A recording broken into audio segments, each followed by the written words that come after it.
Shalom, shalom, peuple de Dieu. Shalom, na batuno sobazola ndabiso. Na chaîne Nabiso Bayali Kobenga Apôtre Joseph TV. Bo s'abonner massivement, bo s'abonner ebele. Et Nzamba Lola Aruzanga Teko Pambola Bino. Nzambe Amona Oyazali, Papa Nabiso, Apôtre Joseph, représentant légal. Ya chaîne Apôtre Joseph TV. Bo s'abonner Makasi. Et Nzamba Lola Aruzanga Teko Pambola Bino. Thème Nabiso toujours développé Awa Lelo Ezali, les dieux des interventions. Tika ke na tongo na lelo nzambe a se intervenir na vie na yo dans le nom de Jésus. Moto yo azomo na nzela te, moto azomo na makambo zo simba te, mais na ye etake un envoyé de Dieu que na tongo na lelo Dieu a agi na vie na yo dans le nom de Jésus-Christ. Moto azomo na nzela te tika nzele fungwamele na kombo na Yesu Masia. Et Bible lobi na biso na Genèse chapitre 21 na verset 14 à verset 17 jusqu'à verset 28. Et ezana li solo ya mutu moko baza kobenga na kombo ya Abraham. Azaki na mwasi na ye muumbu na ye babotaki ni mwana kombo ne Ismaël. Mais eloko sepeli singa na verset 14 Bible lobi Abraham abongisi ozali bilei abongisi ozali mbeki ya mai pona koloba na Agar akinde na désert na mwana parce que Sarah aboyaki ke mwana na ye Ismaël bakabola promesse esika moko na Ismaël. Et Bible lobi Abraham akaki pasi na kata mote popo ya mwasi na ye Sarah lobaki. Et Bible lobi nzamba ekoyebisa Abraham ke tika tosa oyo mwasi no Sarah lobi zwa Agara kende. Mais nzamba ekoloba na ya lobi malgré que mwana na yo Ismaël akei ngai nzambe na kopambola ye. Nzambe na se manifester et nzambe na kosala tata ya bikolo belé nazoloba na yo même ata aussi promesse sika mona batonyo sauté mais le Dieu de la Bible le Dieu des promesses azana makoki même ya kofungula une branche parce que Dieu est capable que nzamba yebe que malgré Ismaël akokende azamwono auti na muchopo ya Abraham il faut bénir et na dos déclarer pour na mutu moko malgré yo vie na ozomona compliqué malgré vie ozomona nzelate mais le Dieu des interventions a quoi agir et une grande promesse na vie dans le nom de Jésus. Et Bible dit que pendant Agar abandi kokima na kata désert et Bible dit na kata désert Agar maya zalaki nango esili bilei ya kolia esili akomi na kata désert a surtout que asu lo kolia te asu na maite atikali maboko pamba mais loko zo sepelisa ngai oh alléluia et loko zo sepelisa nga pendant que azo tourner na kata désert azo bata ko suka ndengeni nazo bana mutu moko même ata aussi ozo mona esika ko suka te même ozo ba kina mitu na komi na terrain difficile nazo na loko kolia te bisika na zamba ka mozo sibate mais le Dieu des interventions est capable de refongola lola le Dieu des interventions est capable que si les a ouverts pour kobika une miracle de Dieu moto azo ndimanga mamnazo ba oyo sala melayi. Et Bible lobi Agar abandi ko se plaindre pour na mwana Agar abandi ko mitungisama atiki mwana na se a se retrouver que na kata désert moi à vivre ezate moi se sortir ezate et Agar abandi ko babi nazomo nazoyo ka pasi ya mwana na kata motema ke mwana nga kosuka ndeni ole nzambe ayoka ko se plaindre ya Agar ole ke nzambe ayoka ko lela ya Agar mais Bible ezoloba na biso ole ke Dieu a répondre Agar mais nzambe ayoki ko lela ya mwana ne atidi ange nazoloba na yo pourquoi que Dieu a kolela ya mwana parce que nzambe akanisa alliance o asalaki na Abraham yango fala bibisa pu ya mai. Oh my God, je déclare que nom de Dieu à cause ya alliance ya Abraham au lieu que Dieu a répondu à Agar mais Dieu a répondu mwana à cause ya alliance o asala na Abraham à cause ya alliance nzamba ofongolo pu ya mai na kata désert à cause ya alliance nzambe asala na Abraham. Oh, que tout azamwana ya Abraham, biso tozabana Abraham anzela ya alliance. À cause ya alliance ya Abraham, tika ke kolela na yo. Et bon, on a prière par Nzambe, que le Dieu de l'intervention a agi dans le nom de Jésus. Et Bible lobi à cause que Dieu a yoki kolela. Na verset 17. A yoki kolela ya mwana. Et Bible lobi Nzamba dépêché ange. Et Bible lobi que ange ba ke ange de l'Éternel. Ange éternel aibisi na yoki kolela et a fongoli Agar misu Agar amoni puyanga nazoloba na yo même bisiko zali que le Dieu d'intervention existe le Dieu des interventions existe Agar ebaki sute ke soka osuka wa Or, les dieux des interventions, on a pour intervenir pour que Ismaël a déserté. Nazolo bana mutu moko, désert est lié difficile. Désert est difficile comme mutako se sortir.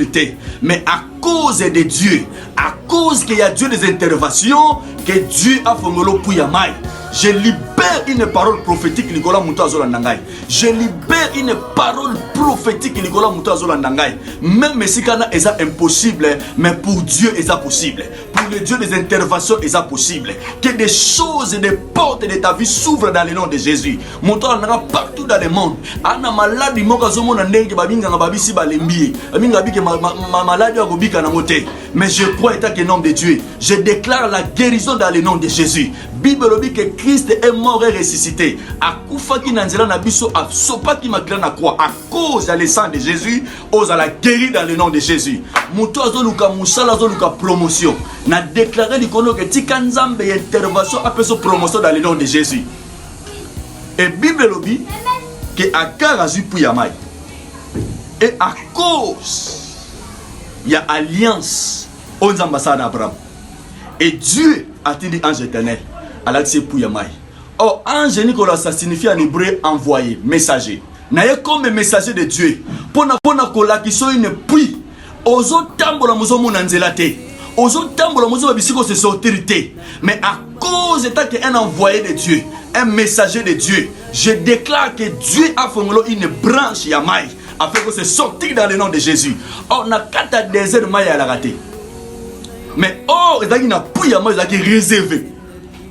Pour Ismaël, mais ce qui est meliango aux amakasi, bah il n'a pas mis à force, bah il n'a pas mis énergie.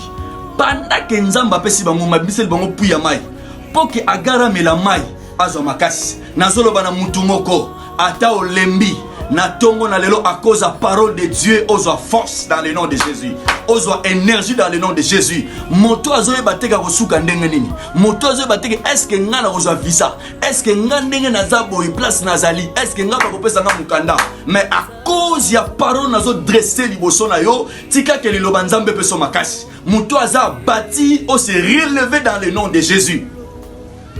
Et à cause, et c'est là que Agar a zomakasi.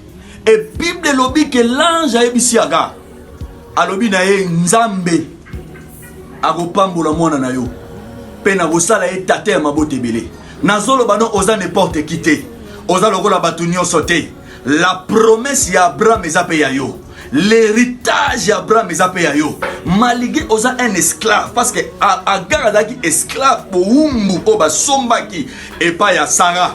Malgré Sarah chassé, mais le Dieu des interventions a promis une promesse. Je déclare c'est un nom de Dieu que bisiko zali yoza n'importe qui te. Oza lokola batunyo sauté. Nzambe akelo pona de grandes choses. Nzamba akelo pona un grand homme. Yango nzamba lobi koza lokola mutunyo sauté. Yoko bota ba nation. Yoko bota ba nation. Je déclare état que nom de Dieu que yoko bota ba nation na Congo na Somalia. Alobi na Ismaël ki yoza ba nation. Yoko bota bikole belé. Tika te nzamba ton biso na bolamu. Tika te nzamba ton biso na bana. Tika te nzamba ton biso na promesse. Ozala une promesse moko grand dans le nom de Jésus. Et Bible lobby au lieu que Abraham a Ismaël charge.